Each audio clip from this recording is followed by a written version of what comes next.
अरे का हो, कैसन मुंह लटका के बैठल हो? हटी होने। का हो गल हो? अरे हमारा से मत बोली। अच्छा तेगो हमार बात सुना। का कहते ना? काहे के मुंह लटकइले बाड़ू, खाना ना लागता बनइले बाड़ू। का बनाई? हमारा बारे में कुछ सोची लगा? कैसन हो? काहे के मुंह लटकइले बाड़ू, खाना ना लागता बनइले बाड़ू। अरे त कहल का चाहतारू? हाँ तो सुनी। हरे कहिए से कहताने, अच्छा सपना पूरा दी। हाँ तो सुनो तनी ना। एहो बोलाओ पवन सिंह से मिला दी, एहो बोलाओ पवन सिंह से मिला दी। अरे मिला दी ना, काहे तना तरसाओ तनी?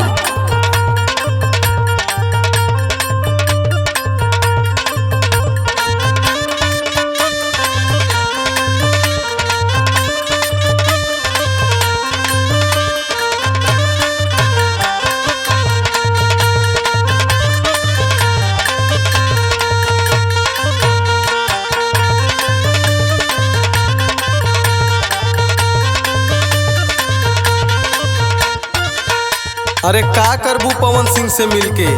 टीवी में देखबे करेलू, गाना सुनबे करेलू। ठीक बा, समय मिली ले चलो।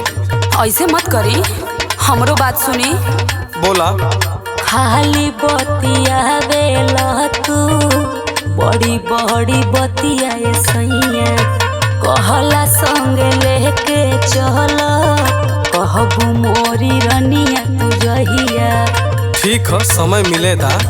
ए धनी हो मिले नहीं समैया, तू चली हा छूटी रही जहिया। हरे रोज तो बस ये कहिला। हरे फोनवे लगा के तानी, हाँ हाँ बतिए करा दी ना। एहो बोलाओ पवन सिंह से मिला दी, एहो बोलाओ पवन सिंह से मिला दी। सुनो तनी ना। हाँ हो, मान जाए। ठीक बा, रुका तनी सबर करा।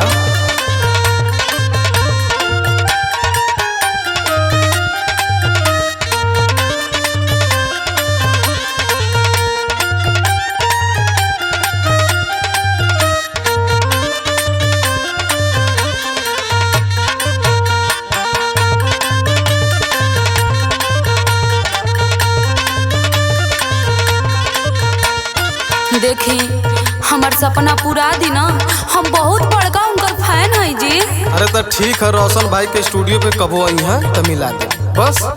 हाँ सुनी। का हो?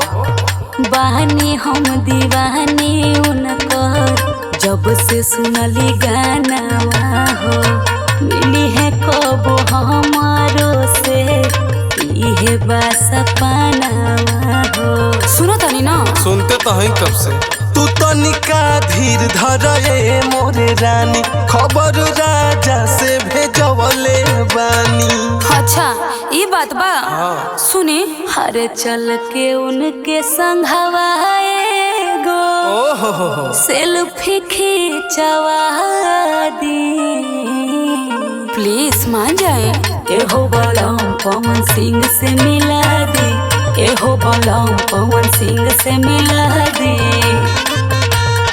अरे ले चले, मान जाए। अच्छा ठीक बा हो, रुका पहले फोन लगाई, देखी कहाँ उनका शूटिंग चलत है। ठीक।